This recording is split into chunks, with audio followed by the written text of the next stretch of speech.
সেয়া আমাৰ অসমৰ ৰাইজ চাক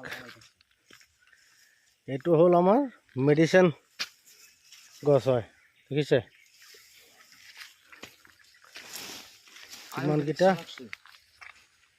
কিমানকেইটা বুটলি লৈছোঁ আমি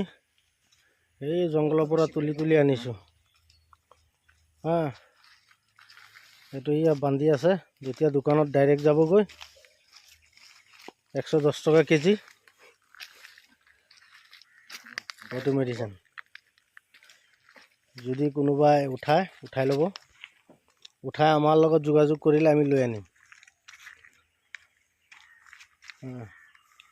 এইটো কেৰেলাত বহুত মেডিচিন বনায় এইটো কি মেডিচিন জানে কেঞ্চাৰ ৰোগীহঁতৰ এইটো মেডিচিন বনায় কেঞ্চাৰ ৰোগীৰ কাৰণে এইয়া পাতবোৰ চাইছে দেখিছে কেনেকুৱা সবকেইটা নাম হ'ল কেঞ্চাৰ গছ সবকেইটা আমি ৰাতিপুৱা আহিছোঁ এইকেইটাই উঠাব পাৰিছোঁ বিচাৰি ওলাব লাগে এই গছৰ নাম হ'ল কেঞ্চাৰ গছ বুলি কয় কেঞ্চাৰৰ ঔষধ বনায় তো সবে ভিডিঅ'টো শ্বেয়াৰ কৰিব যিমান পাৰে লাইক কমেণ্ট কৰি যাব কেনেকুৱা লাগিছে ঠিক আছে চাক এইটো জংঘলৰ পৰা উঠাইছোঁ আমি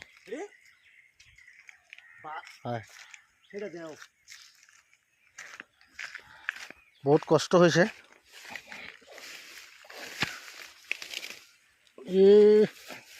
ছিঁড়ে গেছে গা তোটা ছিঁড়ে গেছে গা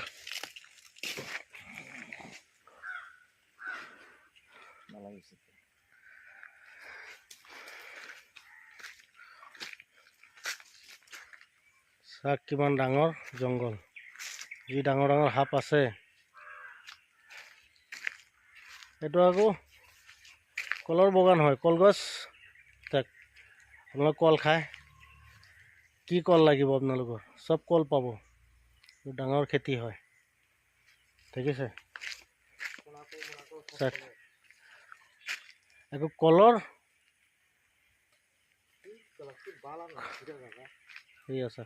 কলৰ গছৰ পৰা আকৌ ঔষধ এটা বনায় সেইকাৰণে এনেকৈ বাগান লগাই থৈ দিয়ে কলটো হ'লে কলটো কাটি তাৰপিছত কলগছৰ তলৰ গুৰিটো শিপাবিলাক আছে যে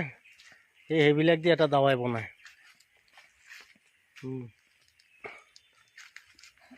চাক এইবিলাক এতিয়া